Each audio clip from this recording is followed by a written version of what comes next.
The Lord said to Joshua, "Today I will begin to exalt you in the sight of all Israel, that they may know I am with you as I was with Moses. Now command the priests carrying the Ark of the Covenant to come to a halt in the Jordan when you reach the edge of the waters." So Joshua said to the children of Israel, "Come here and listen to the words of the Lord your God. This is how you will know that there is a living God in your midst, who at your approach will dispossess the Canaanites. The Ark of the Covenant of the Lord of the whole earth will precede you into the Jordan. When the soles of the feet of the priests carrying the Ark of the Lord of the whole earth, touch the water of the Jordan, it will cease to flow, for the water flowing down from upstream will halt in a solid bank." The people struck their tents to cross the Jordan, with the priests carrying the Ark of the Covenant ahead of them.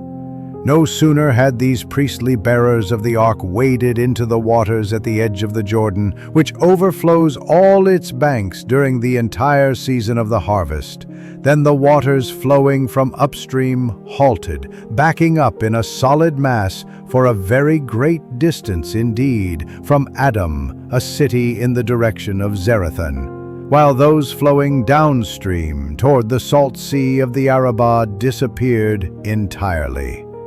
Thus the people crossed over opposite Jericho.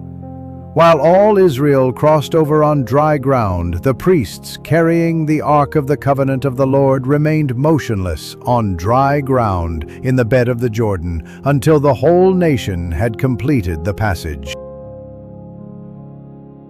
Peter approached Jesus and asked him, "Lord, if my brother sins against me, how often must I forgive him? As many as 7 times?" Jesus answered, "I say to you, not 7 times, but 77 times.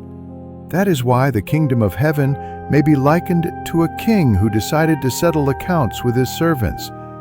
When he began the accounting, a debtor was brought before him who owed him a huge amount. Since he had no way of paying it back, his master ordered him to be sold, along with his wife, his children, and all his property, in payment of the debt. At that, the servant fell down, did him homage, and said, 'Be patient with me, and I will pay you back in full.' Moved with compassion, the master of that servant let him go and forgave him the loan. When that servant had left, he found one of his fellow servants who owed him a much smaller amount. He seized him and started to choke him, demanding, 'Pay back what you owe.' Falling to his knees, his fellow servant begged him, 'Be patient with me, and I will pay you back.' But he refused. Instead, he had the fellow servant put in prison until he paid back the debt.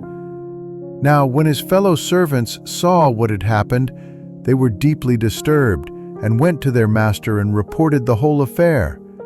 His master summoned him and said to him, 'You wicked servant, I forgave you your entire debt because you begged me to. Should you not have had pity on your fellow servant as I had pity on you?' Then, in anger, his master handed him over to the torturers until he should pay back the whole debt. So will my heavenly Father do to you, unless each of you forgives his brother from his heart." When Jesus finished these words, he left Galilee and went to the district of Judea across the Jordan. In the parable, we find 2 different attitudes. God's, represented by the king, who forgives a lot because God always forgives, and that of the man.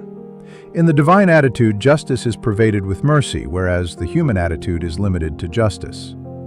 Jesus exhorts us to open ourselves with courage to the strength of forgiveness, because in life not everything can be resolved with justice.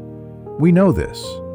There is a need for that merciful love which is also at the basis of the Lord's answer to Peter's question, which precedes the parable.